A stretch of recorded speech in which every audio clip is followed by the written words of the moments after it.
think I can see a little into the springs and motives which, being cunningly presented to me under various disguises, induced me to set about performing the part I did, besides cajoling me into the delusion that it was a choice resulting from my own unbiased free will and discriminating judgment.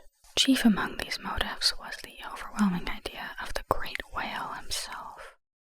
Hello, hello, hello, hello, hello, hello, hello, hello, hello, hello. Welcome back to Bedtime Stories ASMR. Today I will be reading, for the first time in my life, the classic story of Herman Melville's Moby Dick. I did skim it yesterday, and I was pleasantly surprised to find it interesting. I do have to admit I expected it to be boring, but boring stories are good for one thing, and that's putting people to sleep. So if you do find it boring, it's probably the better for you. One thing I also found was that there are all these thin little pages at the front.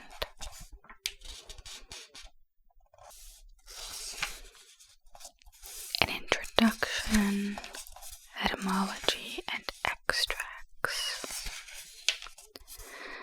that, as far as I can tell, were compiled during the time of the original publishing. Nathaniel Hawthorne, that's crazy.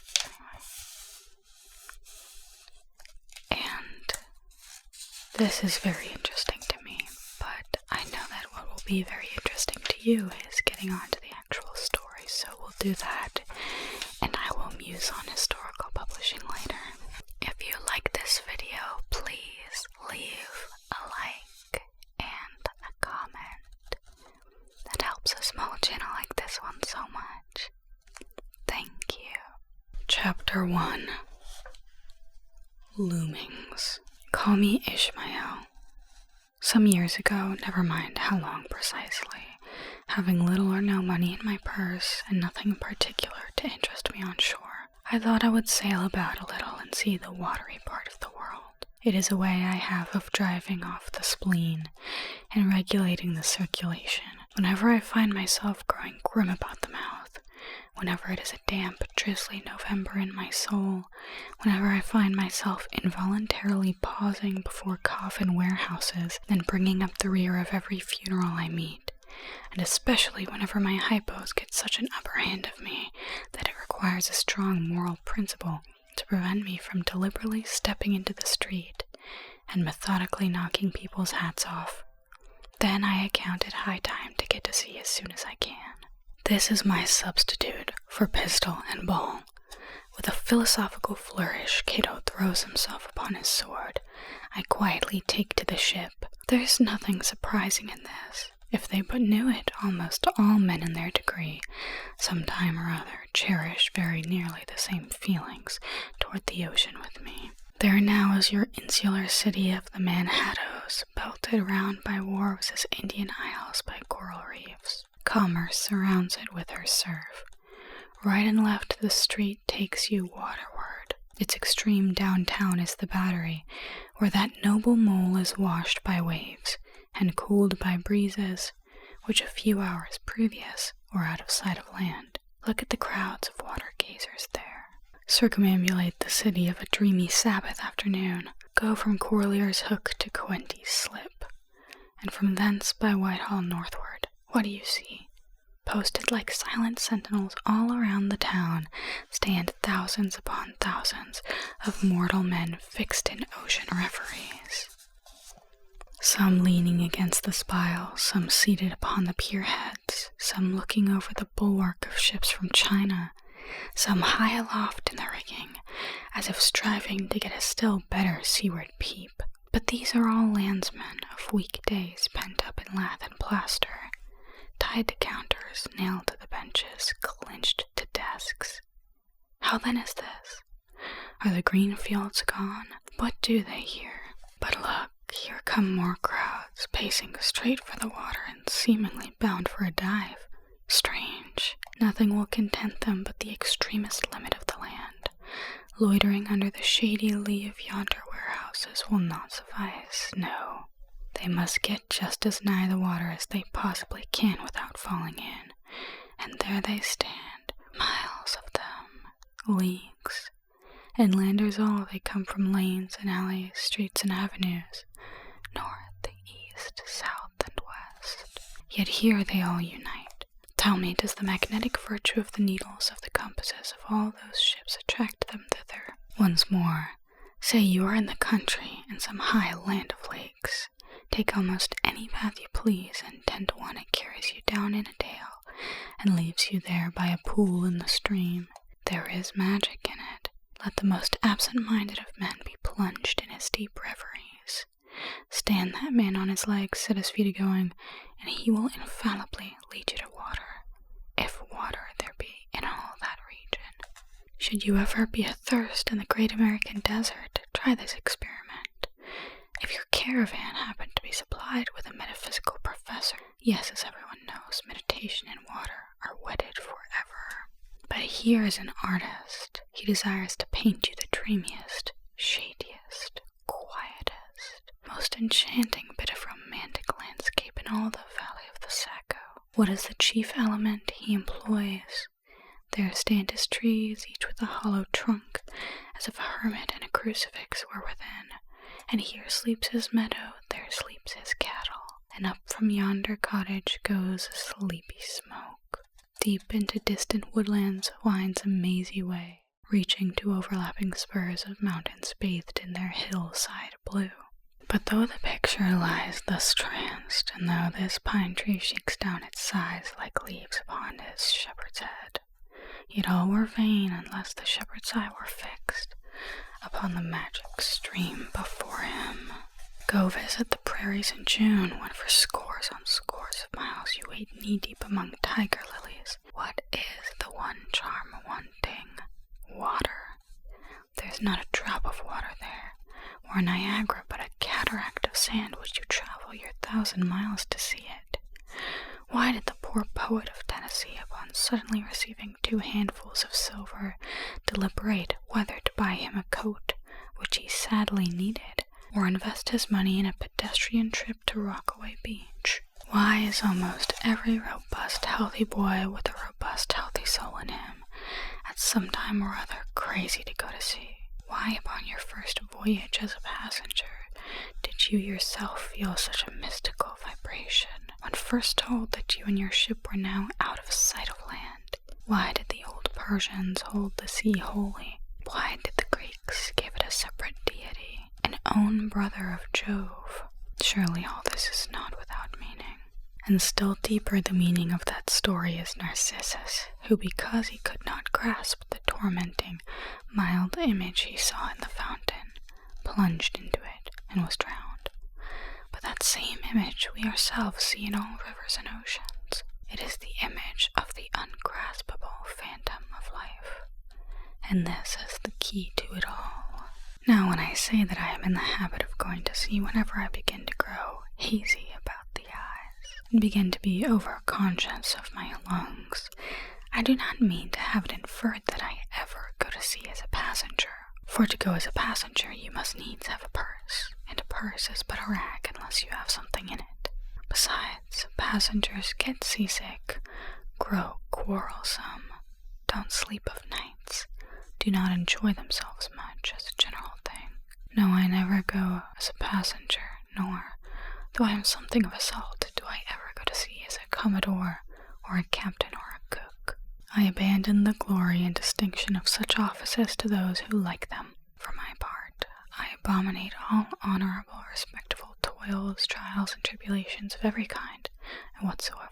It is quite as much as I can do to take care of myself without taking care of ships, barks, brigs, schooners, and whatnot. And as for going as cook, though I confess there is considerable glory in that, a cook being a sort of officer on shipboard, yet somehow I never fancied broiling fowls, though once broiled, judiciously buttered, and judgmatically salted and peppered, there is no one who will speak more respectfully, not to say reverentially, of a broiling broiled fowl than I will. It is out of the idolatrous dotings of the old Egyptians upon broiled ibis and roasted river horse that you see the mummies of those creatures in their huge big houses, the pyramids. No, when I go to sea, I go as a simple sailor, right before the mast, plumb down into the forecastle, aloft there to the royal masthead. True, they rather order me about some and make me jump from spar to spar like a grasshopper in a May meadow. And at first this sort of thing is unpleasant enough. It touches one's sense of honor, particularly if you come of an old established family in the land, the Van Rensselaers or Randolphs or Hardicanutes. And more than all, it just previous to putting your hand in the tar pot, you've been lording it as a country schoolmaster, making the tallest boys stand in awe of you. The transition is a key one, I assure you, from a schoolmaster to a sailor, and requires a strong decoction of Seneca and the Stoics to enable you to grin and bear it. But even this wears off in time. What of it? Some old hunks of a sea captain orders me to get a broom and sweep down the decks. What does that indignity amount to? Wait, in the scales of the New Testament, do you think the Archangel Gabriel thinks anything the less of me because I promptly and respectfully obey that old hunks in that particular instance? Who ain't a slave? Tell me that. Well then, however the old sea captains may order me about, however they may thump and punch me about, I have the satisfaction of knowing that it is all right, that everybody else is in one way or other served in much the same way, either in a physical or metaphysical point of view, that is. So the universal thump is passed round, and all hands should rub each other's shoulder blades and be content. Again, I always go to sea as a sailor, because they make a point of paying me for my trouble, whereas they never pay passengers a single penny that I have heard of. On the contrary, passengers themselves must pay, and there is all the difference in the world between paying and being paid. The act of paying is perhaps the most uncomfortable infliction that the 2 orchard thieves entailed upon us. But being paid, what will compare with it? The urbane activity with which a man receives money is really marvelous, considering that we so earnestly believe money to be the root of all earthly ills, and that on no account can a moneyed man enter heaven. Ah, how cheerfully we consign ourselves to perdition. Finally, I always go to sea as a sailor because of the wholesome exercise and pure air of the forecastle deck. For as in this world, headwinds are far more prevalent than winds from astern. That is, if you never violate the Pythagorean maxim. So, for the most part, the Commodore on the quarterdeck gets his atmosphere at second hand from the sailors on the forecastle. He thinks he breathes it first, but not so. In much the same way do the commonalty lead their leaders in many other things, at the same time that the leaders little suspect it. But wherefore it was that after having repeatedly smelt the sea merchant as a sailor, I should now take it into my head to go on a whaling voyage. This, the invisible police officer of the fates, who has the constant surveillance of me, and secretly dogs me and influences me in some unaccountable way, he can better answer than anyone else. My cat is going to block the light for just a moment here. But as long as she's quiet, I let her stay. And doubtless my going on this whaling voyage formed part of the grand program of Providence that was drawn up a long time ago. It came in as a sort of brief interlude and solo between more extensive performances. I take it that this part of the bill must have run something like this.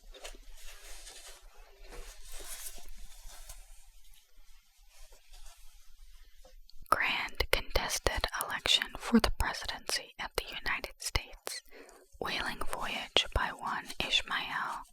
Bloody battle in Afghanistan. Though I cannot tell why it was exactly that those stage managers, the fates, put me down for this shabby part of a whaling voyage, when others were set down for magnificent parts in high tragedies, and short and easy parts in genteel comedies, and jolly parts in farces, though I cannot tell why this was exactly. Yet now that I recall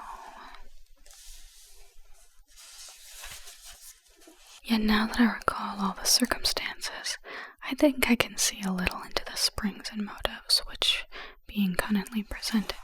Which, being cunningly presented. Okay. Well, this is a little bit of a pickle I'm in, huh?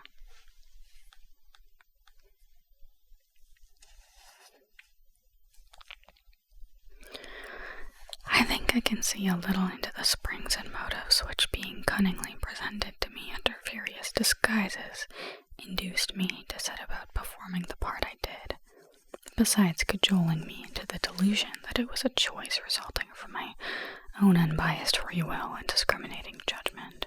Chief among these motives was the overwhelming idea of the great whale himself. Such a portentous and mysterious monster roused all my curiosity. Then the wild and distant seas where he rolled his island bulk, the undeliverable nameless perils of the whale, these with all the attending marvels of a thousand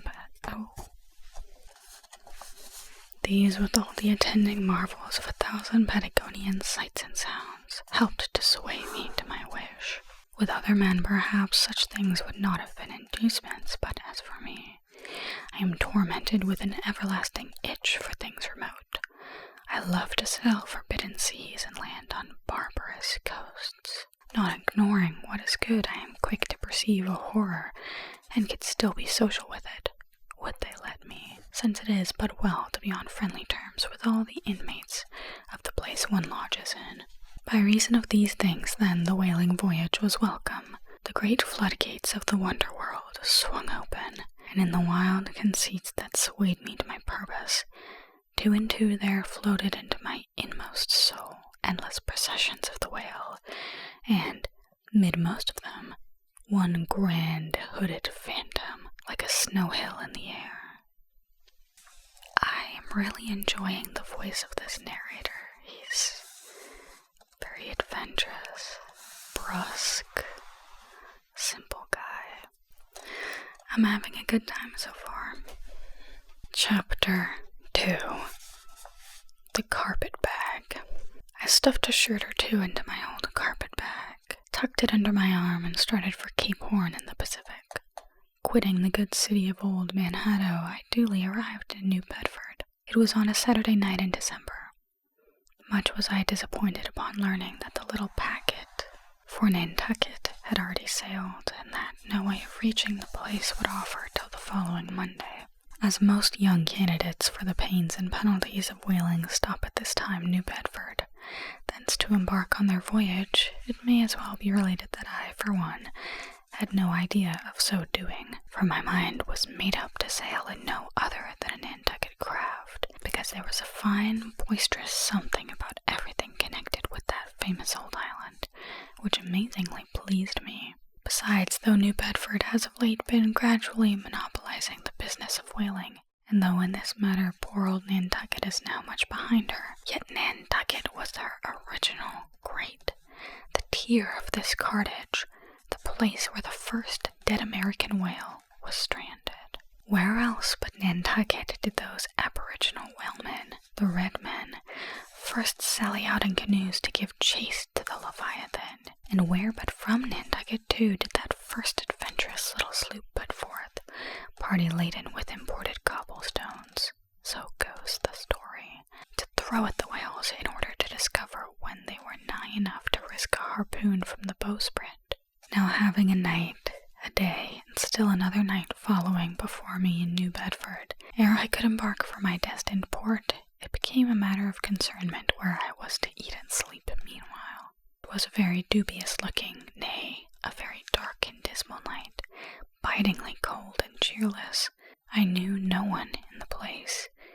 With anxious grapnels I had sounded my pocket, and so brought up a few pieces of silver only. So wherever you go, Ishmael, I said to myself, as I stood in the middle of the dreary street shouldering my bag, and comparing the gloom towards the north with the darkness towards the south, wherever in your wisdom you may conclude to lodge for the night, my dear Ishmael, be sure to inquire the price, and don't be too particular. With halting steps I paced the streets, and passed the sign of the Crossed Harpoons. But it looked too expensive and jolly there. Further on from the bright red windows, the swordfish inn. There came such fervent rays that it seemed to have melted the packed snow and ice from before the house, for everywhere else the congealed frost lay 10 inches thick in a hard asphaltic pavement.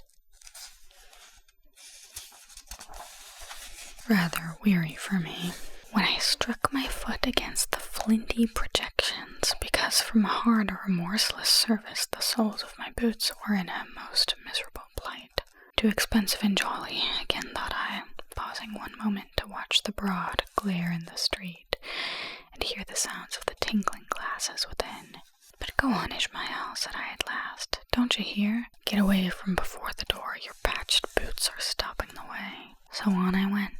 I now by distinct followed the streets that took me waterward, for there, doubtless, were the cheapest, if not the cheeriest inns. Such dreary streets, blocks of blackness, not houses on either hand, and here and there a candle, like a candle moving about in a tomb. At this hour of the night, of the last day of the week, that quarter of the town proved all but deserted.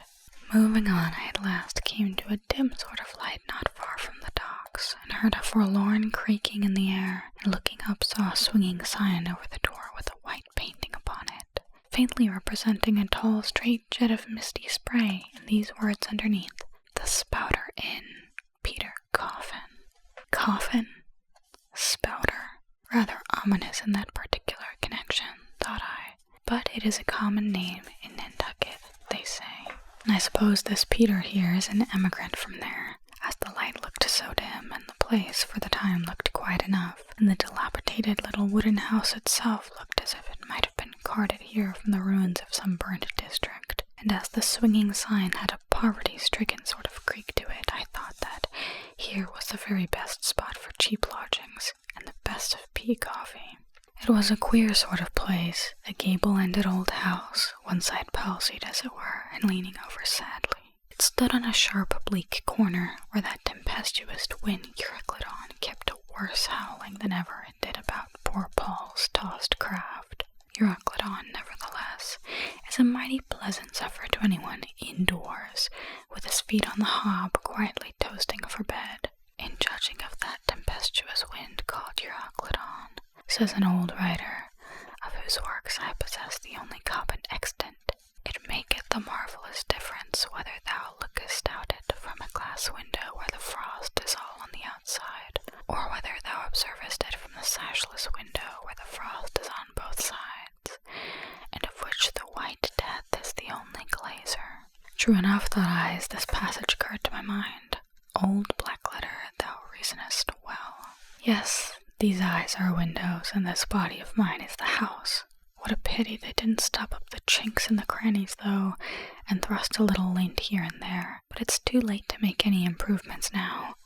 The universe is finished, the copestone is on, and the chips were carted off 1,000,000 years ago. Poor Lazarus there, chattering his teeth against the curbstone for his pillow, and shaking off his tatters with his shiverings.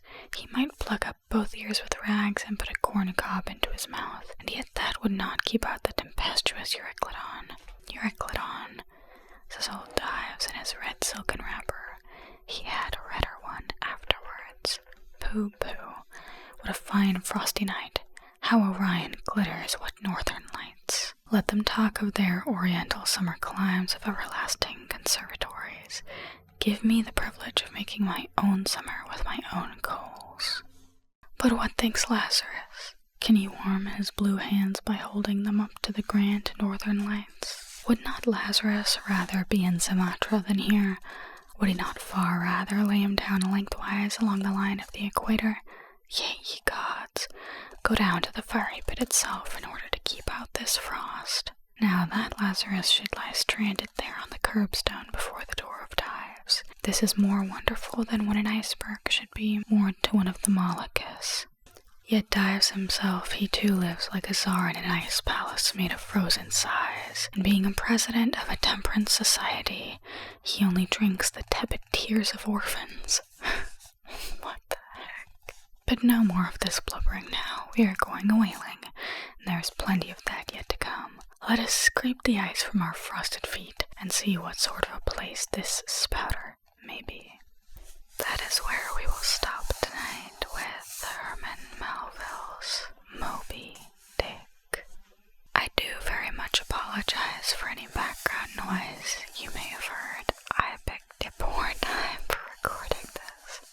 please let me know if you'd like to hear any more of this story. If you'd like to know what happens next. And with that, I hope you have a very